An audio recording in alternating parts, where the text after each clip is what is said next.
And now on behalf of the FD Group, Mr. Farage. Thank you. I want to begin today on a happy note to remember that it is 20 years ago this very week that the United Kingdom, having been signed up by the Conservative government to the exchange rate mechanism, broke out of the exchange rate mechanism. It was a great liberation for us, and of course, once having been bitten, we didn't join the euro project, thank goodness. Sadly, the same is not true for much of the rest of Europe. And I thought, through the last 18 months or so, that the economic logic of why Britain left the ERM would apply, particularly to those Mediterranean countries, and I foresaw that actually those countries would leave the Eurozone, probably with Greece leaving this year. But I now have to accept that I've been wrong about that, because I had totally underestimated the complete fanaticism, Mr. Barroso, of you, your College of Commissioners and the European Central Bank. You've come out fighting on all fronts. Today you announced there's going to be a banking union, yet more centralised control, yet more regulation. You make it clear that whilst you think the nation state should continue to exist, it mustn't have any democratic powers. All democracy is to be vested here under what you call the community method, which of course means that your unelected commission has the sole right to present that legislation. So I don't believe you when you say that, and I find the tone of much of what has been said and done over the last few days really very worrying. Mario Draghi, now known by some that believe in the euro as Super Mario, well, he showed us his big bazooka the other day. He upped the stakes and he told us, and it's to me an odd concept, that he had unlimited money. Now, I don't think money grows on trees, and I think that money is limited to what the German, Dutch and Finnish taxpayers are prepared to put in. But he's made it clear his intention. He will fight to the last German taxpayer to keep the Mediterranean countries that should never have joined the euro in there.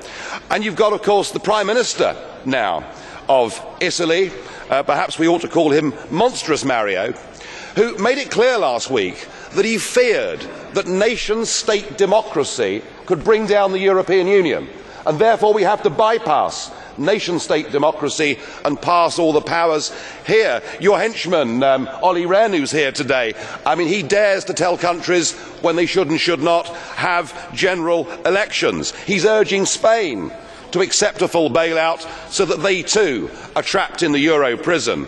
You know, I have to accept that you now have the whip hand over the citizens of Europe, and I now think that this euro crisis will go on for a whole miserable decade.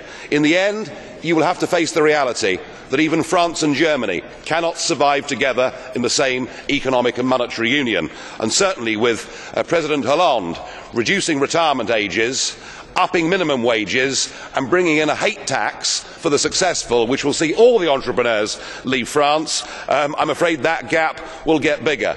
And I wonder where the hope comes for those that believe in nation-state democracy. Well, we've heard that the German court this morning has decided that the ESM is okay.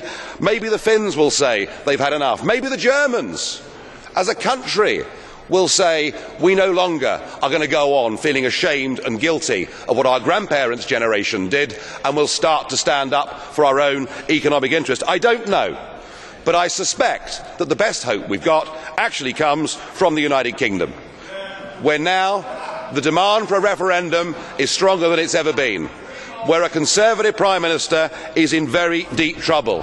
And I think, Mr. Barroso, today the British people hearing you calling for the European Union to become a global power, making it absolutely clear that Member States must obey what you tell them, whether they're in the relatively wealthy north or the poorer south. I think those comments, this emerging, creeping Euro dictatorship, is something that will repulse millions of British people, and the only good news I take from today is you've helped to bring that referendum just a little bit closer.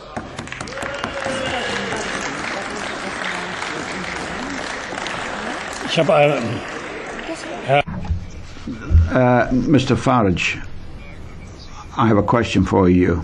Will you accept it? Mr. LEICHTFRIED. Thank you. President, thank you. Thank you, Mr. Farage.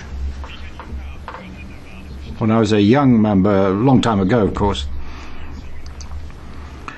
Some people learnt then to listen, but it's getting a bit boring. For the last decade, you've been telling us how awful, how monstrous everything is here, and there's going to be doom tomorrow.